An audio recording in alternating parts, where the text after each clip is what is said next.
Please go to finneganswakenotes.net for a full explanation of the text, and please don't forget to hit the like button. Welcome to episode 6 of the Ulysses Unlocked podcast, where we analyze Ulysses by James Joyce one page at a time. Don't forget to hit the like button, subscribe, and leave a comment to support us. And welcome you, our dedicated listener, to another deep dive. Today, we're truly plunging into one of those pivotal, incredibly rich moments that only Joyce can create. Page 8 of Ulysses. Here, the setting sun on Stephen Dedalus's day is far more than just a beautiful atmospheric detail. It's a profound, almost painful mirror to his soul, reflecting myriad layers of his inner world. Absolutely. It's so much more than just backdrop. Exactly. And we've gathered a formidable stack of insights for this exploration, from the raw text itself to incisive scholarly analyses and even the always illuminating reflections of Frank Delaney. Great sources to draw on. Yeah, together these should help us thoroughly unpack Stephen's internal landscape, just as Buck Mulligan makes his rather, dramatic exit. That exit is key, isn't it? It sets everything in motion for Stephen. It really does.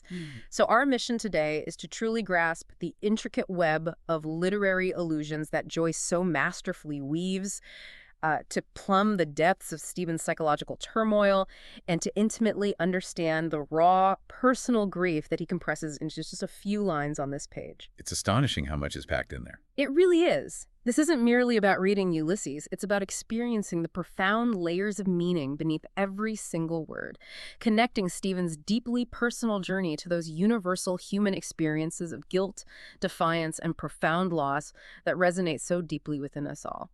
So, are you ready? Let's do it. Let's really unpack this complex tapestry Joyce has laid before us. It's quite remarkable how Joyce, even in what seems like a simple scene of departure, leverages every minute detail, from a character's casual remark to a subtle shift in the weather, to amplify Stephen's already heightened internal state. This is a masterclass in psychological realism and symbolic density. We're not just observing a character from the outside, we're essentially diving headfirst into his consciousness, experiencing the world through his exceptionally sensitive and intellectually charged lens. Right, you feel like you're right there with him. Exactly. And what's fascinating here is how Mulligan's casual cruelty isn't just about his words, but how they land on Stephen, who perceives and processes the world with such an intense, almost painful, artistic sensibility. Okay, so our deep dive begins with Mulligan's exit. He's just delivered some rather stinging remarks, and the text describes him walking off quickly around the parapet. Quick, yeah. Then, almost as an afterthought, his head halts for a moment at the stairhead to deliver some final parting words before he vanishes completely, his voice sort of droning up from below. There's a theatricality to it, isn't there? Oh, absolutely. A very dismissive exit, leaving Stephen alone on the battlements. Indeed. His physical actions, the quick departure, the head halting at the stairhead for one last pronouncement, they speak volumes about his performative nature, but also his disengagement. Disengagement, that's a good word for it. He's not lingering to witness the impact of his words. He's more concerned with his own dramatic flourish. That lingering drone of his voice from below is crucial too, suggesting that his words don't just dissipate into the air for Stephen. No, they hang there. They echo, they reverberate, continuing to sting and resonate long after Mulligan himself is out of sight. It traps Stephen in that moment, in those words. And the casual cruelty in his lines is just so sharp, someone from inside the tower calls out, "Are you up there, Mulligan?" And he answers himself, "I'm coming," Buck Mulligan answers. Answering himself, yeah. Yeah. Classic Mulligan. Then he turns to Stephen and almost flippantly says, "Look at the sea. What does it care about offenses?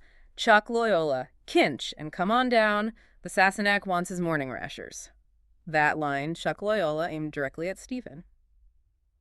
What does that imply about Mulligan's view of Stephen's intellectual or spiritual struggles?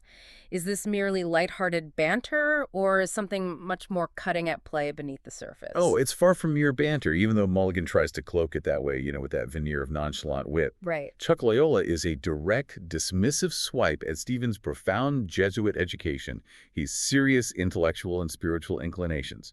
It's a casual but potent dismissal of everything Stephen holds dear, everything he grapples with deeply, intellectually, and morally. Just throws it away. Exactly. And what's truly fascinating here, as Frank Delaney points out, is how Mulligan trivializes his own insults while simultaneously deploying considerable literary resources to do so. Clever cruelty. Precisely. He's not just being rude, he's being cleverly rude, using sophisticated language to mask his inherent malice, which, for someone as sensitive and intellectually refined as Stephen, only makes his barbs even more potent. It's wit weaponized. You're right. It's like he's saying, why are you bothering with all this weighty, serious stuff when life could be so simple and carefree, almost mocking him? Totally mocking him. And then he doubles down with direct advice. Don't mope over it all day. I'm inconsequent. Give up the moody brooding. Beyond the surface-level concern, what's truly driving Mulligan's dismissive attitude and his persistent push for Stephen to cheer up? What's his underlying motive here? Well, at its core, Mulligan's motive seems profoundly selfish. If we connect this to the broader picture Joyce is painting, Mulligan isn't urging Stephen to give up the moody brooding out of genuine empathy or concern for Stephen's well-being. Doesn't feel like it, does it? No, Stephen's grief, his introspection, his very seriousness makes Mulligan uncomfortable. It disrupts his preferred, cheerful, dominant social position, and quite frankly, it irritates his bad conscience. So it's about him. It's about him. He wants Stephen to conform to his more lighthearted disposition because it suits his own convenience and ensures his social environment remains untroubled by Stephen's darker moods. It's about maintaining his social comfort, not about genuinely helping a friend in distress. That makes so much sense. This is a recurring trait of Mulligan, one that Joyce masterfully weaves into multiple literary parallels we'll explore later. That's a compelling interpretation, framing his seemingly casual lines as deeply manipulative. And then, as if to underscore his theatricality, he delivers this rather dramatic, poetic exit. From the stairhead, his voice booms out, and no more turn aside and brood upon love's bitter mystery, for Fergus rules the brazen cars. Such a flourish. Only Mulligan could turn a simple departure into such a grand theatrical declaration. What's he really trying to achieve with that grand gesture, and is he even aware of its profound implications for Stephen? That's a great question. Mulligan's level of awareness. It's debatable, but likely quite shallow here. He's quoting from W.B. Yeats's The Countess Kathleen, a song that, in its full context, offers a promise of release from love's bitter mystery. Okay. Mulligan seems to hear only this promise of happy release, almost as a logical extension of his earlier, indifferent remark, what does he care about offenses? He connects it to the sea's vast, uncaring nature, implicitly suggesting that Stephen, too, should embrace a carefree attitude, letting go of his burdens. Just shake it off. Right. However, for Stephen, as we'll soon uncover, these particular words carry a profoundly deeper, far more anguished and personal resonance, tied directly to the memory of his mother. So Mulligan is using this beautiful line as a flippant send-off, completely oblivious or perhaps willfully ignorant of the emotional earthquake it triggers within Stephen. He's performing, unaware, or maybe just not caring about the devastating impact of his chosen lines. And we immediately witness the physical manifestations of Stephen's inner turmoil after Mulligan leaves. He's left at his post, gazing over the calm sea towards the headland. The phrase at his post is interesting, too. Yeah, but then, almost instantly, his internal world just takes over, overriding the external. Sea and headland now grew dim. Pulses were beating in his eyes, veiling their sight, and he felt the fever of his cheeks. It's almost as if his body is literally reacting, registering the mental and emotional weight he's carrying. It's incredibly visceral, isn't it? So visceral. What does this tell us about his sensitivity and how he processes the world? This immediate physical reaction is incredibly telling. It highlights Stephen's profound internal struggle, contrasting sharply with Mulligan's superficiality and dismissiveness. Stephen is not merely hearing Mulligan's insults and the poignant allusions. He's absorbing them, internalizing them. Feeling them. Feeling them, exactly. And his physical experience becomes a direct manifestation of this internal torment. His body is registering the immense emotional and intellectual pressure he's under. Where Mulligan can casually dismiss offenses and recommend giving up the moody brooding, Stephen literally cannot. He feels them in his very being. It's part of them. It underscores his artistic, melancholic, and deeply sensitive temperament. For him, the world, and especially human interactions, are experienced with an intense, almost painful, emotional, and intellectual sensitivity that borders on synesthesia. Every slight, every memory creates a ripple effect throughout his entire being. Okay, so with all these complex emotional and intellectual currents swirling around Stephen, he's confined within a very specific and symbolic space, this Martello Tower. Right, the setting itself is crucial. We know Joyce himself actually lived with Oliver St. John Gogarty, the real-life Mulligan, in the Tower at Sandy Cove Point for a few days in 1904, grounding the fiction in reality. That biographical link is always there with Joyce. Always. But Joyce chose this dramatic setting as much for its symbolic resonances as for its basis in lived experience. It's not just a place, it's a profound statement, isn't it? Absolutely. The tower itself is a microcosm of conflict, layered with historical, political, and literary meaning. Its immediate symbolism is rooted in Irish history. As a Martello Tower, it embodies British occupation and colonial power in Ireland. Built to defend against invasion. Exactly. And the very fact that Haynes, the Sassenach, an Englishman, is living in it with Mulligan and Stephen further underscores this colonial context. So Stephen's intensely personal struggles aren't isolated. They're situated within a much larger national, even geopolitical context of subjugation, cultural tension, and the very concept of home being occupied or usurped. Wow. It's a stage for his internal drama, but also a symbol of Ireland's external predicament. And it goes even deeper, connecting to the grand tapestry of epic literary traditions. There are clear echoes of Homer's Odyssey, with Stephen quite deliberately playing the role of Telemachus. Yes, the Telemachus connection is established right away. The tower, in this light, becomes akin to the palace on Ithaca, which, in the Odyssey, is famously overrun by insolent, armed young men who are eating and drinking Telemachus out of his patrimony. The suitors. And Mulligan, of course, is strikingly likened to the chief of these suitors, Antinous, sharing that unsettling mixture of gaiety and malice. Comparing Mulligan to Antinous immediately elevates the stakes.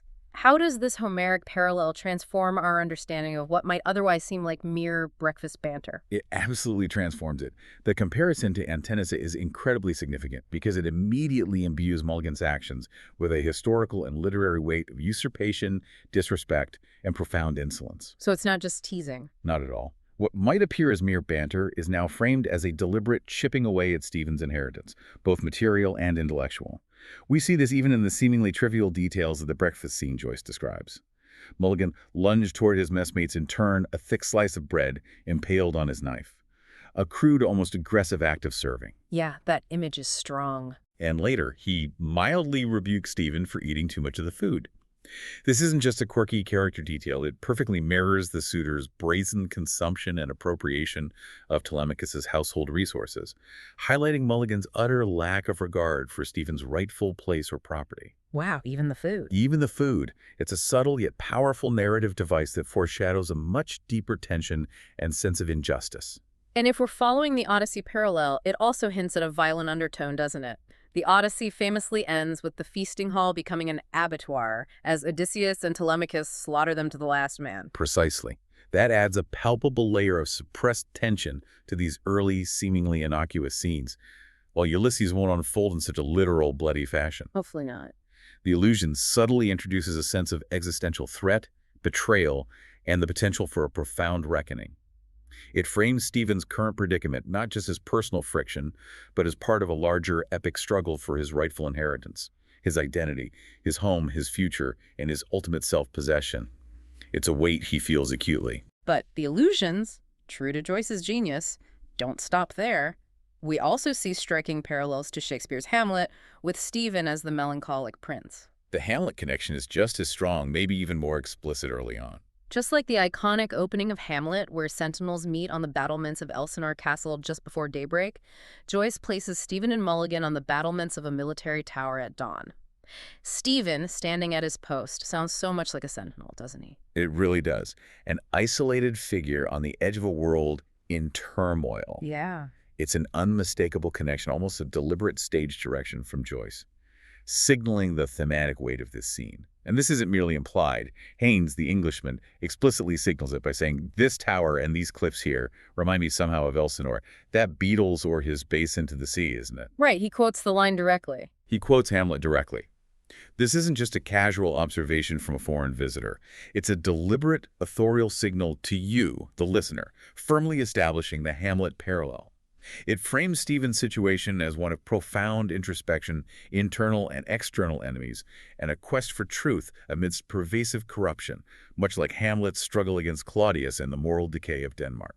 And speaking of Claudius, Mulligan subtly takes on that role too, as the usurper on the inside of the kingdom. Yes, another layer to Mulligan's antagonism. And how does Mulligan's insistent urging Stephen to give up the moody, brooding parallel Gertrude's advice to Hamlet to cast off his knighted color and move past his grief for his father? The parallel is strikingly strong. Mulligan, much like Gertrude, encourages Stephen to get over his grief and get out of his mourning attire. But crucially, as with Claudius and Gertrude, it's not out of genuine empathetic concern for Hamlet's or Stephen's emotional state. Again, it's self-serving. Exactly. Instead, it suits their selfish purposes to maintain their dominant social position and avoid anything that might irritate their bad conscience. Hamlet's prolonged mourning is a constant, inconvenient reminder of their treachery and moral compromise. Makes them look bad. Right. Similarly, Stephen's brooding highlights Mulligan's insensitivity and casual cruelty, making him uncomfortable.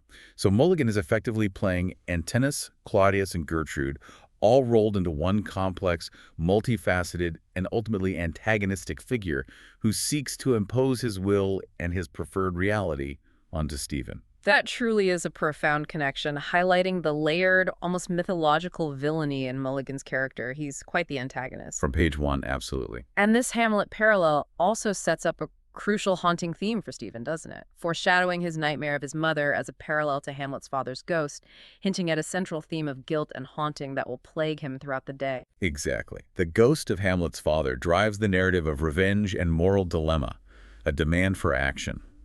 Stephen's mother, appearing as a ghost in his dream, a dream that has deeply disturbed him this morning and later in the hallucinatory Circe episode, will embody his profound guilt and the crushing weight of her spiritual demands. That Circe section is intense. Incredibly so. She becomes a central, haunting presence, a constant reminder of his unresolved past, a specter that both torments him and drives his introspective journey throughout Ulysses. And there's even another layer of deception here, connecting to the ancient story of the Trojan Horse. We know Odysseus invented that wooden horse to destroy Troy from within. Right, Odysseus the strategist. How does Joyce subtly introduce this story and this idea of a deceptive, destructive force through Mulligan right at the outset of Telemachus? Joyce introduces this story immediately through several subtle but incredibly potent details. Mulligan from the top of the tower chants in Troibo Latin for "I will enter." I will enter. Okay. A word that carries a religious connotation from the Mass. But here, from his mouth, suggests a more subversive entrance, perhaps. And then his face is explicitly described as equine or horse-like. The horse face. Exactly. And his hair as grained and hued like pale oak details that evoke a wooden horse. As scholar Sinan Maloney astutely observes, these seemingly innocuous details insinuate yet another kind of home invasion into his hugely overdetermined narrative. Wow, that's brilliant. So Mulligan isn't just a suitor like Antinous or an uncle figure like Claudius. He also embodies a deceptive, potentially destructive force, a kind of Trojan horse bringing hidden dangers and unsettling influences into Stephen's already unstable refuge, this borrowed tower. So much packed into those early descriptions. It shows how incredibly deeply layered Mulligan's character is right from the very outset. Joyce leaves nothing to chance. Okay, so with all these complex literary allusions, these layered insults, and this profound sense of internal conflict swirling around him, Stephen is left alone on the battlements. And the language Joyce uses here, describing Stephen's internal monologue and his perceptions of the seascape after Mulligan leaves, is just breathtakingly rich. It really shifts gears, doesn't it, into Stephen's mind. Completely. Listen to this. Wood shadows floated silently by through the morning peace from the stairhead seaward where he gazed. Inshore and farther out, the mirror of water whitened, spurned by light-shod hurrying feet. White breast of the dim sea, the twining stresses, 2 by 2, a hand plucking the harp strings, merging their twining chords. Wave-white wedded words shimmering on the dim tide. Just beautiful writing. Joyce's language here is almost synesthetic, isn't it? As if Stephen's internal turmoil is literally painting the seascape in his mind's eye. What does this tell us about Stephen's unique way of experiencing the world, even in his distress? This passage is a profound revelation of Stephen's melancholic and intensely artistic mind, as Frank Delaney eloquently highlights. It's not merely a neutral description of the external world. It's a profound projection of his interior state onto the natural world around him. The world becomes his mood? Exactly. His highly sensitive and poetic consciousness transforms the vast seascape into a canvas for his emotions and his very thoughts. The wood shadows and the white breast of the dim sea aren't just detached observations. They're already merging almost subliminally with the fragmented lines of Yeats's song about the shadow of the wood and the white breast of the dim sea, which we know holds deep and painful personal significance for him. Connecting back to the Yeats song Mulligan just quoted. Precisely. He's experiencing the world through a lens of profound emotional and artistic resonance, where external reality constantly echoes and reinforces his internal landscape. His mind is a crucible where sensory input and poetic memory are inextricably fused. The twining stresses, two by two, could even suggest the conflicting thoughts and emotions that entwine in his mind. It's incredibly layered.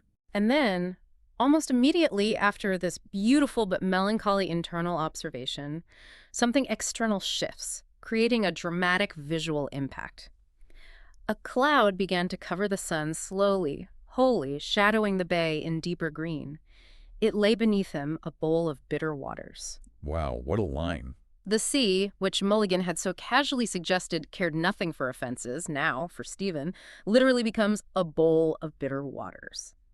What a stark and powerful shift in perception, and how quickly it happens. This is a masterstroke of symbolism and psychological realism. The arrival of the cloud is not just an atmospheric event. It signifies a tangible and immediate shift in Stephen's mood, a deepening of his already troubled thoughts. The outside reflects the inside. Or maybe the inside colors the outside. The external world doesn't just mirror his internal climate. It actively becomes his internal climate in his perception. The once calm sea that Mulligan had pointed to as indifferent is instantly transformed, in Stephen's perception, into something profoundly sorrowful and personal. A bowl of bitter waters. Bitter waters. Yeah. This physical change in the environment is a perfect correlative for his depressive descent, a swift and palpable darkening of his soul. Here's where it gets really interesting, because this isn't just happening to Stephen in isolation. Our sources highlight a truly remarkable parallel with Leopold Bloom's experience, happening miles away in the Calypso episode. A cloud began to cover the sun, slowly, wholly gray, far. Ah, the famous simultaneous cloud. It's fascinating that two central characters, geographically separated, experience the same atmospheric shift almost simultaneously. What is Joyce doing here, connecting them in such a subtle yet profound way? This is a brilliant example of Joyce's intricate, almost architectural design for Ulysses, creating a profound sense of simultaneity across the vastness of Dublin. While we shouldn't necessarily assume they are seeing the exact same microsecond of the eclipse. Right, maybe not exactly the same. The literary effect is to link their internal worlds.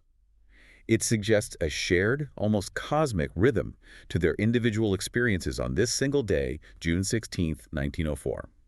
It's an early and powerful hint at their eventual meeting later in the novel, and a masterful way to establish a common emotional and atmospheric thread running through the city, affecting both protagonists. Like an invisible thread connecting them. Exactly. It foreshadows the intricate connections and parallels that underpin the entire novel, suggesting that even seemingly random natural phenomena can weave their lives together. So, if I'm understanding correctly, the external world literally influences their internal climate. It seems both men's moods respond physically to the presence or absence of sunlight. Precisely. We see a clear, almost scientific pattern emerge. A dark chill in the atmosphere produces a similar depressive effect in both men, deepening their current melancholies. Makes sense. A gray day can feel gloomy. Totally. And conversely, when the sun eventually returns, their moods brighten, offering a momentary reprieve. For Stephen, for instance, his gloomy memories of his mother's dying and the nightmarish dream he's had momentarily give way to Mulligan's cheerful call to breakfast and the thought of being paid today as the sun briefly pierces the clouds. A little lift. Yeah. Similarly, for Bloom, his reflection that Palestine is not a utopia but a gray wasteland, and the Jewish people an old, exhausted race, a deeply pessimistic thought, quickly gives way to thoughts of breakfast with Molly when the sun reappears. The external world acts as a powerful, almost physiological trigger for their internal states. Joyce truly makes us feel the physical impact of these emotional states, doesn't he? Especially in Bloom's case, the corporeal basis of these shifting moods is made vividly, almost painfully evident. Listen to this description of Bloom's despair. Dead, an old woman's, the gray sunken cunt of the world. Desolation, gray horror seared his flesh. Cold oil slid along his veins, chilling his blood, age crusting him with a salt cloak. Ugh, it's so visceral. It really is. To smell the gentle smoke of tea, fume of the pan, sizzling butter, be near her ample bed-warmed flesh. Yes, yes. It's so physical, the emotional state manifesting in the body. It's an extraordinary, almost revolutionary passage in its frankness and detail, highlighting just how deeply intertwined physical sensation and emotional state are for Joyce's characters. Bloom's internal desolation isn't merely a philosophical thought. It's a chilling, crusting, corporeal experience, a tangible, gray horror. You feel it. You feel it. And then the immediate relief and comfort of his surroundings and the thought of Molly are also expressed through equally powerful sensory details. Smoke of tea, fume of the pan, sizzling butter, and the warmth of her ample bed-warmed flesh. It makes their moods palpable, showing how their very bodies register every subtle shift in their psychic landscape, linking them in a shared, profound human experience of physical and emotional responsiveness to the world. They are living, breathing, feeling beings, not just minds. And later in the book, in the Ithaca episode, it's actually confirmed that the two men were indeed seeing the same cloud at roughly the same time, reinforcing just how intricately and precisely Joyce designed the novel. Right, that catechism section confirms it. Yeah, it makes that subtle moment even more incredible, doesn't it? That a fleeting cloud could be a thread woven between these two seemingly disparate lives. It's part of the magic of the book's structure. Okay, so let's circle back to that line Mulligan chanted with such casual dismissiveness as he left. And no more turn aside and brood upon love's bitter mystery. That line again. We heard earlier that Mulligan interprets this as a promise of happy release, connecting it to the sea's indifference. But for Stephen, as we're learning, these words land very differently. He hears something far more personal and profoundly painful, don't you think? Oh, absolutely. This is precisely where the stark divergence between Mulligan's superficiality and Stephen's profound emotional and intellectual depth becomes most apparent. Mulligan uses the poem, or at least a fragment of it, as a casual dismissal, almost a glib instruction for Stephen to get over it. Just snap out of it. Right. Stephen, however, connects these words to a much deeper, far more anguished love, one that is fraught with guilt and sorrow. For him, these are not just lines from a beautiful poem. They are charged with the most intense, almost unbearable personal grief imaginable, directly tied to the memory of his recently deceased mother. His mother, right. This is the core of it for Stephen at this moment. You've mentioned that these lines come from W.B. Yeats' play The Countess Kathleen. Can you quickly unpack the backstory of this particular song and its connection to Joyce and Stephen? Certainly. The Countess Kathleen was first published in 1892 and had its premiere in Dublin in 1899, an event that Joyce himself actually attended. He was there. He was there. Joyce's relationship with the play itself was complex. He had certain reservations about its broader political themes and the controversy it stirred. For example, he refused to sign a student petition, objecting to its supposed disrespect for Christian doctrine, showing his independence of thought even then. Interesting. However, despite his intellectual reservations about the play's larger message, he was deeply moved by the song itself, the very lyrics Mulligan quotes. Ellman, Joyce's biographer, reports that Joyce was so taken with it that he set the poem to music and praised it as the best lyric in the world. Wow. He set it to music. Yes, which really underscores how immensely personally significant the lyrics were to Joyce, and by extension, how they resonate with Stephen. It wasn't just a passing fancy. That's incredible. Joy, actually, setting the words to music really emphasizes their power for him. And the full lyrics are so evocative. Let's hear them again, just to fully immerse ourselves. Who will go drive with Fergus now, and pierce the deep wood's woven shade, and dance upon the level shore? Young man, lift up your russet brow, and lift your tender eyelids maid, and brood on hopes and fears no more. And no more turn aside and brood upon love's bitter mystery. For Fergus rules the brazen cars and rules the shadow of the wood and the white breast of the dim sea and all disheveled wandering stars. It is beautiful, isn't it? That kind of pagan transcendent escape. It's beautiful, a lyrical invitation to release, but how does Stephen relate to it personally, beyond its general beauty? Stephen's connection to this song is profoundly personal and tragically deeply entwined with his grief. He sang the song for his mother when she was dying, playing its long, dark chords by her bedside. It's not just a distant memory for him on page 8. Phrases from the song literally hover in his thoughts and seep into his very perception of the world. We just heard him perceive wood shadows, which directly recalls Yeats' "Shadow of the wood" and "White breast to the dim sea" is a verbatim quote from the poem that he uses to describe the seascape. So it's echoing in his head constantly. Constantly. These are not casual literary references Stephen's consciously making. They are deeply embedded fragments of a profoundly painful personal history, echoing the very moment of his mother's death and his attempt to soothe her in her final hours. And then we get this incredibly intimate and heartbreaking memory of her reaction to his singing. Her door was open. She wanted to hear my music. Silent with awe and pity, I went to her bedside. She was crying in her wretched bed. For those words, Stephen, love's bitter mystery. Such a raw moment, just devastating. What an incredibly raw and tender detail. Her tears for love's bitter mystery directly connect to the Countess Kathleen's ultimate sacrifice in the play, where she sells her soul to save her starving tenants, a profound act of selfless love. Exactly. For Stephen, in that moment and now, love is a mystery which he's not begun to fathom but must learn. This is a profound, complex, and tragic memory for him, as Delaney emphasizes in Of Beads and Birdcages. His mother's tears connect directly to the Countess Kathleen's ultimate act of selfless love and sacrifice. A sacrifice he couldn't make, perhaps, in his mind? Well, it certainly frames his own struggles with faith and love in a very harsh light. This deep emotional engagement with the mystery of love, suffering, and sacrifice stands in sharp contrast to Mulligan's escape into hedonism and his dismissive attitude towards Stephen's moody brooding. Stephen is not simply turning aside from the bitter mystery of love. He is grappling with its profound, devastating implications, and that grief has become a core part of his identity.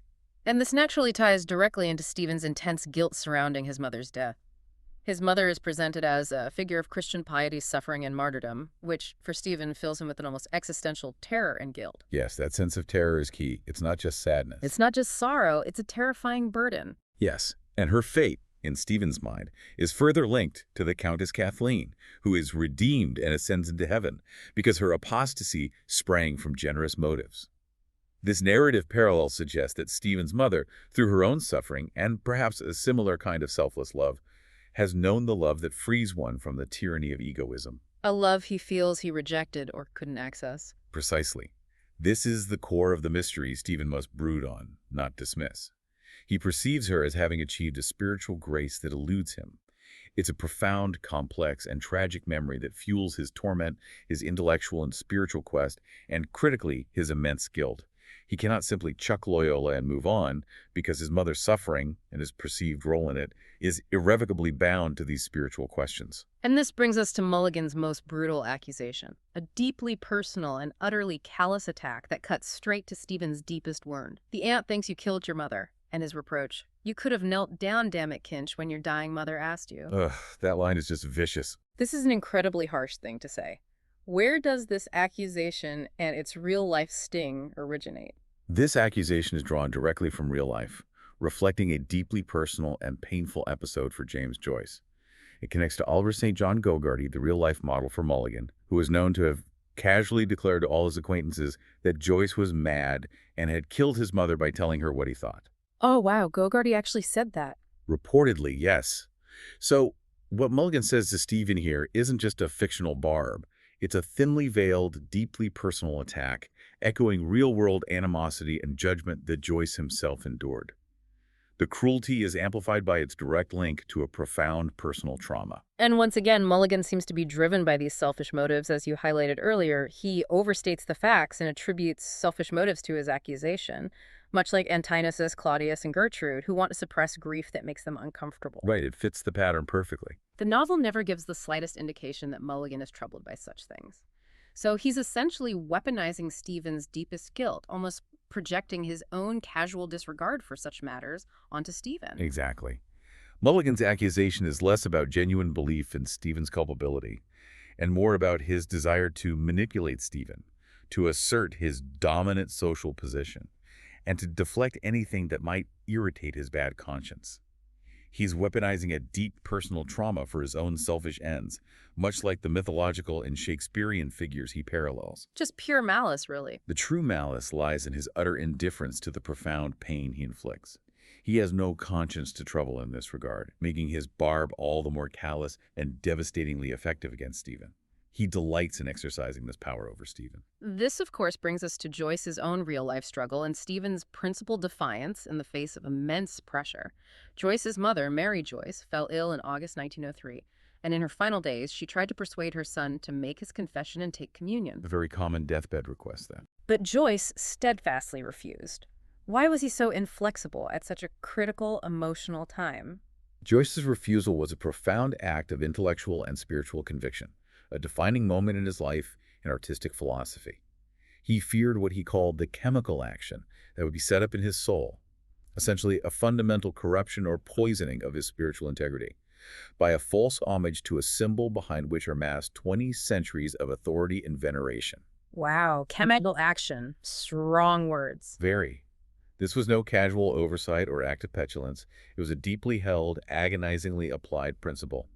His mother wept and vomited green bile in her suffering, and his Aunt Josephine Murray argued with him, pleading, but he did not yield. It underscores the immense personal cost of his intellectual and artistic integrity, choosing his convictions over the comfort of his dying mother. That must have been incredibly difficult. Unimaginably so. And this defiance continued to the very end. In her final hours, the family knelt about her bed, praying and lamenting, but when her brother peremptorily ordered James and his brother Stanislaus to kneel, neither obeyed. Another moment of intense pressure. This must have been an incredibly difficult, almost unbearable act of conscience in that room, filled with grief and religious fervor. Indeed, it was a refusal to compromise his spiritual and intellectual integrity, even at such a harrowing moment of familial and religious pressure. What's crucial to understand is that this was not born from cavalier disregard or a lack of filial love or coldness. No, it wasn't just being stubborn. Not at all. Joyce still exhibited deep compassion. He comforted his 9-year-old sister Mabel after their mother's death, telling her their mother is in heaven and that you can pray for her if you wish. That's touching. Similarly, Stephen, when recalling his mother's tears, felt silent with awe and pity. I went to her bedside. She was crying in her wretched bed. This demonstrates that his refusal to kneel was from a deeply held principle, agonizingly applied, and not a lack of profound filial love or concern for his mother's suffering. The accusation from Gogarty and Mulligan, then, is truly callous and shallow, failing to grasp the immense internal conflict and conviction behind Joyce's and Stephen's actions. Joyce himself offered a nuanced perspective on his mother's death in a letter to Nora in 1904, acknowledging some, but only some, truth to the charge that he had contributed to her suffering.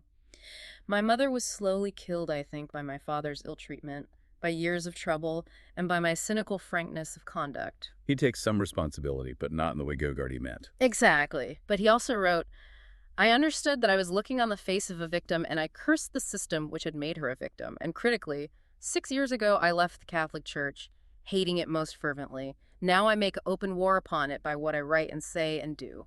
This quote is foundational to understanding Joyce's complex relationship with his mother's death, his profound guilt, and his unyielding anti-clerical stance. He recognized his own part in her suffering through his cynical frankness, but he also saw her as a victim of a larger oppressive system, which for him most vehemently included the dogmatic forces of the Catholic Church in Ireland. So his refusal was part of that open war. Absolutely. His refusal to kneel, then, was not just a personal act. It was a declaration of war against that system, a steadfast commitment to his artistic and intellectual independence. This makes Stephen's struggle not just a personal tragedy, but also a representation of Joyce's own lifelong artistic and spiritual rebellion, a fight for intellectual freedom and the right to define his own truth. And Ulysses truly heightens and focuses this guilt, Joyce felt, maximizing its narrative importance for Stephen.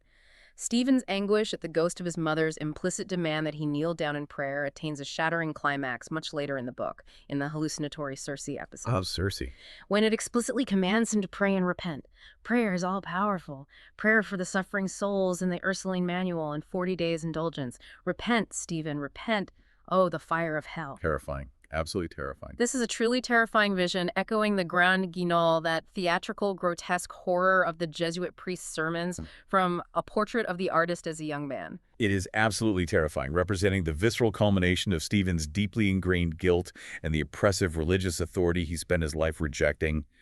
The ghost's explicit, booming command to repent and the vivid, terrifying threat of the fire of hell are direct, powerful echoes of those childhood fears, the profound psychological conditioning of his strict Catholic upbringing that Joyce himself experienced. But Stephen resists. He does. Stephen's defiant refusing to submit again to the almighty bludgeoning of religious dogma is one of the novel's most powerful and resolute acts of resistance.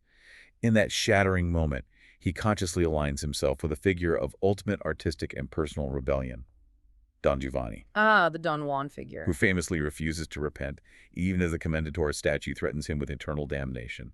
It's Stephen's ultimate unwavering affirmation of his artistic freedom and personal integrity, a rejection of spiritual tyranny, a huge moment for him. #outro. Wow. We've truly navigated the complex, often turbulent currents of page 8 of Ulysses today, and what an incredibly rich journey it's been. So much on one page. It's unbelievable.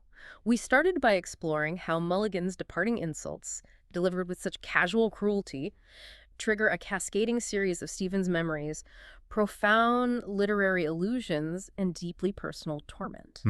That initial trigger. We've seen the Martello Tower evolve from a mere dwelling into a symbolic stage, echoing Homeric and Shakespearean conflicts, brimming with usurpers and ghostly demands. The tower is a character in itself, almost. Absolutely. The seascape, initially calm, swiftly became a mirror to Stephen's soul, transforming into a bowl of bitter waters. And we saw the incredible, almost cosmic synchronicity of the cloud, linking Stephen's and Bloom's shifting inner landscapes across the vastness of Dublin. That connection is so powerful. And finally, we plunged into the devastating weight of love's bitter mystery and the unyielding, terrifying demand to repent, witnessing Stephen's agonizing yet ultimately principled defiance against religious and societal pressure. It's clear that Joyce, even on a single page, masterfully weaves together history, mythology, personal trauma, and spiritual rebellion into an incredibly dense and meaningful tapestry. Every word choice, every allusion, every shift in perception deepens our understanding of Stephen's multifaceted internal struggles, his acute artistic sensitivity, his unshakable intellectual convictions, and his profound unresolved grief. Yeah. His journey, even in these early pages, is a powerful testament to the enduring strength of conscience and the sheer courage required to forge one's own path, even when it means rejecting the very foundations of one's upbringing and enduring immense personal guilt. We truly hope this deep dive has given you, our listener, a fresh perspective on the incredible density and emotional power of Joyce's writing, and how just a few lines on a single page can unlock so many layers of meaning about identity, grief, and defiance. It really rewards close reading, doesn't it? It truly does. It's astounding how much he packs into every sentence, inviting us to look closer, to feel more deeply. Yeah. So as you reflect on this, consider this provocative thought. What are the deep, unresolved mysteries in your own life that you brood upon? The unspoken convictions you hold dear?